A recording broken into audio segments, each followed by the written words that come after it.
Et l'after est là avec Coach Courbis, avec Daniel Riolo. Bienvenue à tous les téléspectateurs de BFM TV qui nous rejoignent. Nous analysons la 7e journée de Ligue 1.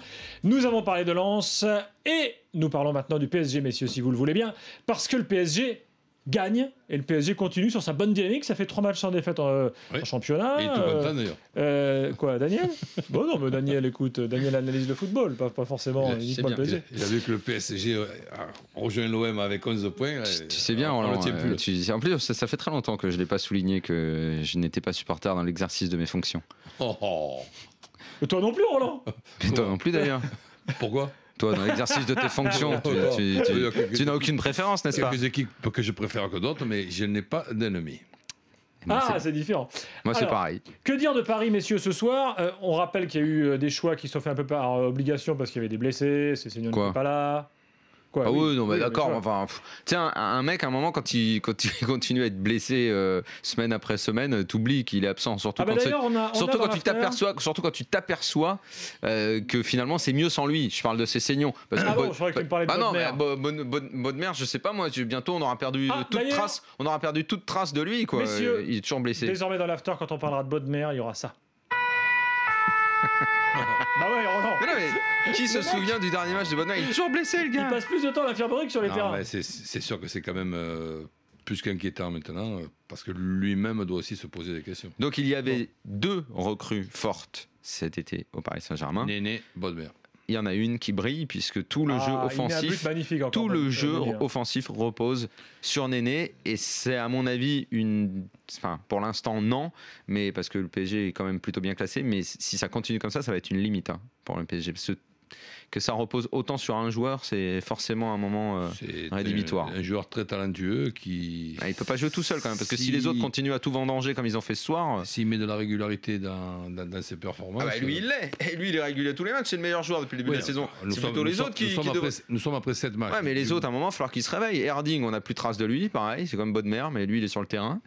O'Haro, ce soir, il a mangé... Combien il en mange ce soir? 2, 3 occasions nettes. Chantom s'impose, ça fait longtemps qu'on en parle. Un peu par défaut parce que Bodmer est blessé, peut-être que mais bon. Il reviendra. Non, justement, à un moment c'est plus un défaut parce que l'autre il est plus là, donc il est plus là. Mais il est toujours blessé, le gars.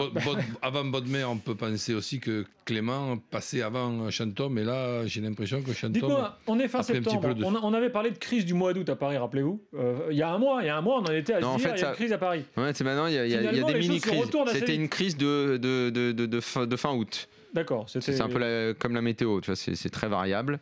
Il y avait crise de fin août, c'est passé. Mais ce qui a fait à l'entame de l'automne, ça va mieux. Et là, ce qui a fait du bien aussi, la victoire à Séville aussi. Dans l'autre compétition qui est l'Europa League, cette victoire à Séville a été notre... Parce que même si on s'aperçoit aujourd'hui que Séville semble à la rue, même en Espagne, ça fait rien. C'est une victoire hyper importante pour le mental des joueurs. Je vous fais des petites projections et après on rentrera à nouveau dans les détails du match, mais très petites. Roland, il adore. Si tu rentres dans la science-fiction, je vais vous laisser. Vous allez discuter tous les deux, mais j'adore, je vais vous écouter attentivement. Fais-moi rêver, Roland. Oublions-le. Vas-y. Roland, jeudi, il y a le PSG qui joue à domicile au Parc contre l'équipe normalement la plus faible de la poule d'Europa League, les Ukrainiens de Lviv. Et derrière, ils reçoivent Nice. On peut se revoir dans une semaine pile avec un PSG déjà qualifié quasiment pour la phase suivante d'Europa League. Et on peut. Dans les 5 premiers du championnat. Tu viens de le dire, on peut. Ouais. Sauf que sur les dernières années... Tu participes au débat. Non, parce que là, vous avez arrêté. Non, mais là, vous avez arrêté la science-fiction. Cette science-fiction-là, ça l'intéresse. Mais non, mais je pensais qu'en fait, Roland allait sortir. Bon, alors jeudi, ils vont gagner. La semaine prochaine, ils vont gagner parce qu'il aime bien. Ça lui plaît, ça. Je te répète, on peut. Sauf que, puisque tu parles du match de Nice, sur les 3 dernières saisons, quand Paris a reçu Nice, Paris a bien joué, s'est fait planter à la fin. Enfin, la Nice, ils sont plus mal. 3 défaites d'affilée. L'année dernière, ils n'étaient pas bien. Et ça a fait restons sur le match de ce soir. Adrien est avec nous au 32-16 sur RMC BFM TV. Salut Adrien. Oui, bonsoir. Salut Adrien. Bonsoir Gilbert, bonsoir Roland. Cache ta joie, Adrien. Bonsoir Daniel. Non, mais j'attendais depuis un petit peu de temps, donc je suis un petit peu ému. Tu t'es un peu endormi, quoi. Ouais. Non, pas du tout. Je suis sur mes toilettes, tout va bien. Oui. L'after peut s'écouter et se regarder partout. Mais bon, si on te fait chier, depuis qu'on est sur BFM, il faut mettre la télé aux toilettes, c'est pas facile, mais bon. Alors, tu t'es régalé? Je me suis pas forcément régalé, et je vais vous expliquer en fait le pourquoi du comment. À la base, j'ai appelé à la 39e minute exactement, parce que j'étais furibard. Alors, d'abord, après Monsieur Coué et son assistant. Parce que concrètement... Ah, pour la passe en retrait, là, tu veux nous parler de la passe en retrait? C'était juste un petit aparté, après on débriefera, on analysera, on évaluera. Oui, on va passer 2-3 heures avec toi. Non, mais rapidement, juste pour vous dire que moi, je mets RMC en fond sonore tout en regardant Canal, parce que Dugarry, je peux pas supporter.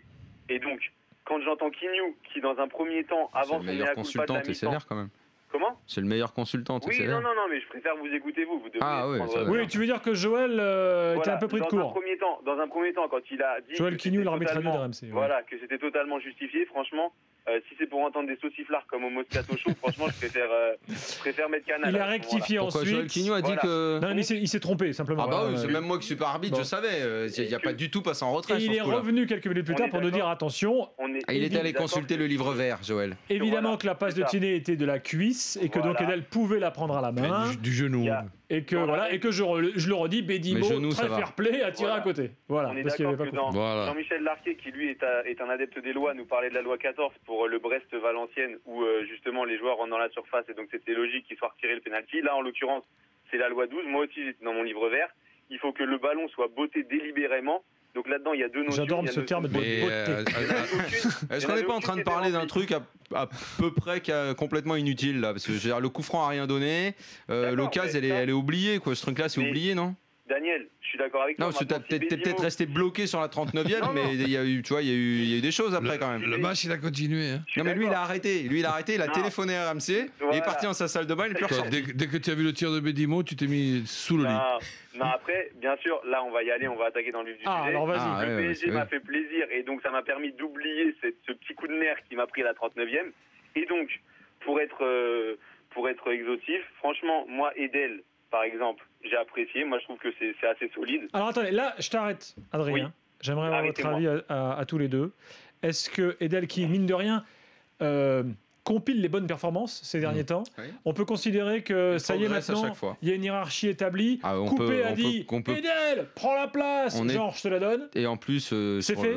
Ah oui, c'est plus que fait, c'est certain. Ce qui est surtout bien, c'est la lucidité de Coupé, parce que Coupé dans les buts de Paris Saint-Germain, là, ce qu'on a vu ces dernières semaines, c'était pas bon. C'est aussi l'avantage d'avoir des gens intelligents dans des équipes de foot. Et Coupé est un modèle que l'on a connu. Là, je dis chapeau une fois de plus. Alors moi, je vous rappelle qu'à l'époque, je m'étais un peu étonné. Je me dis tiens, est-ce qu'il y a vraiment de la sincérité dans ce que dit Coupé? Ah oui, c'est vrai, tu avais dit ça. Alors là, tu m'avais surpris, quoi. Je t'avais surpris. Coupé, c'est Coupé, c'est le mec est quand même un compétiteur et j'avais du mal à le voir s'effacer aussi facilement. Coupé, je sais pas, c'est le bon gars par excellence. C'est le prototype du bon père de famille. Coupé, ce qu'il a tué entre guillemets. Cette blessure avec la saison d'avant, il est resté quand même à l'Atlético sans jouer. Il était bien dans cette période-là.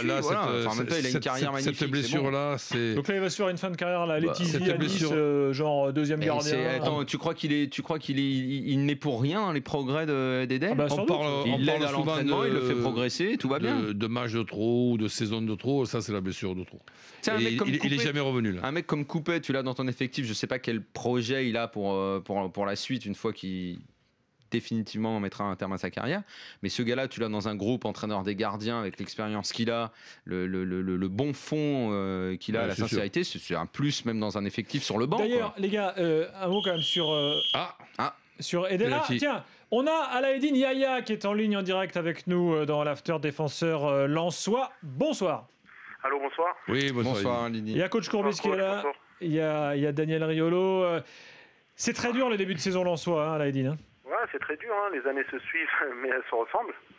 Mais il va falloir se prendre en charge, là, parce que là, ça fait 7 journées, 5 points. C'est pas seulement ça qui m'inquiète, excuse-moi de te couper, c'est que, en plus, j'avais pas fait gaffe, je l'ai appris ce soir, 4 matchs à domicile sur les 7 journées, 3 défaites et 1 nul.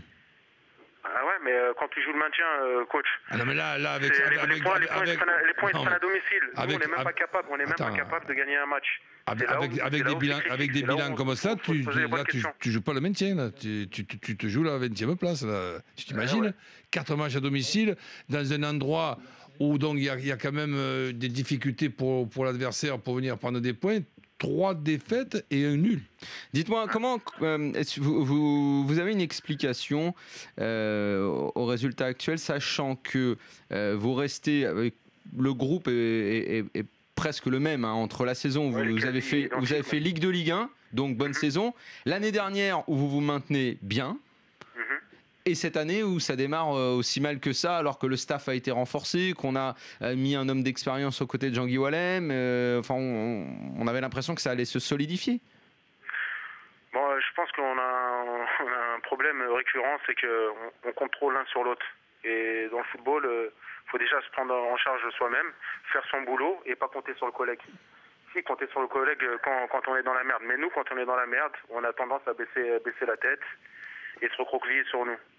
Alors maintenant, il va falloir mettre un gros coup de pied dans le cul et excusez-moi de vous parler comme ça. Non. On comprend. Non, mais c'est désolant quand tu joues le maintien et que je suis désolé de le dire, et que t'as pas encore gagné un match dans un stade où normalement le public il t'aide beaucoup. Et nous, on n'est pas capable de gagner un match. En ce moment, quand on rentre à Bollard, c'est marqué Bollard, terre de victoire. Là, je dirais c'est Bollard, terre d'accueil. Les adversaires ils sont bien contents de venir ici. Mais voilà. À l'image du but où vous êtes impliqué avec Desmond qui vous tire dessus, c'est un symbole de tout ce qui arrive en ce moment chez vous. Mais faut faire le dos rond et travailler. L'année dernière, on a connu pareille situation où c'était vraiment critique. Où vraiment, là, prochain match. Comment ? Le prochain match ? Le prochain match, c'est à Sochaux. En ce moment, Sochaux, j'ai regardé jouer, ça déroule. Hein. Alors, à domicile, c'est pas mal. Il va falloir courber les chines et travailler et revenir aux fondamentaux. Est-ce qu'il manque pas dans votre effectif un leader pour tirer un peu tout le monde vers le haut ? Un leader, comment tu dis, Gilles ? Un leader sur le terrain, quoi. Je sais pas, moi, un gars, une forte tête. J'ai l'impression que... alors on sait qu'il y a des gars sympas dans l'équipe. Il y en a, même ne serait-ce que celui à qui tu parles, plutôt un type qui sur le terrain peut tirer. Oui, mais un leader, c'est aussi le mec qui est capable de marquer un but. J'entends ce que je veux dire, un leader technique, quelqu'un sur qui on peut s'appuyer. Peut-être, c'est vrai que votre question... Elle est légitime. C'est vrai là aujourd'hui on a personne sur qui s'appuyer, aucun leader technique. On a personne qui peut nous décanter une situation. On fait 30 premières bonnes minutes, je pense. On n'est même pas capable de marquer un but. Moi, je suis désolé, quand tu as un coup franc à 3 mètres et que tu tires 4 mètres à côté, là, ça fait un peu tâche quand même. Et ces occasions-là, c'est là où il faut les mettre. Dans le football, au moins cadré. Au moins cadré. Après, je tire sur personne. En cadrant, c'est tout con, tu vois, mais tu as une chance, oui. Ouais, mais après, je tire sur personne. Mais voilà, je vais reprendre une phrase bateau. Il va falloir travailler. Apparemment, qu'avec le travail qui paye, ça, jusqu'à maintenant, c'est véridique. Et on va chercher des points où on ne le pense pas, parce que après Sochaux, c'est vrai qu'on reçoit Rennes, et Rennes, en ce moment, ça joue au football. Ah ouais. Alain, en plus, c'était votre anniversaire aujourd'hui ? Ouais, c'était mon anniversaire. 29 ans. 29 ans, on attendra les 30 ans. Bon. Écoute, on te le souhaite quand même. Hein. Ok, d'accord. Voilà. Je vous remercie. Et merci pour ta franchise.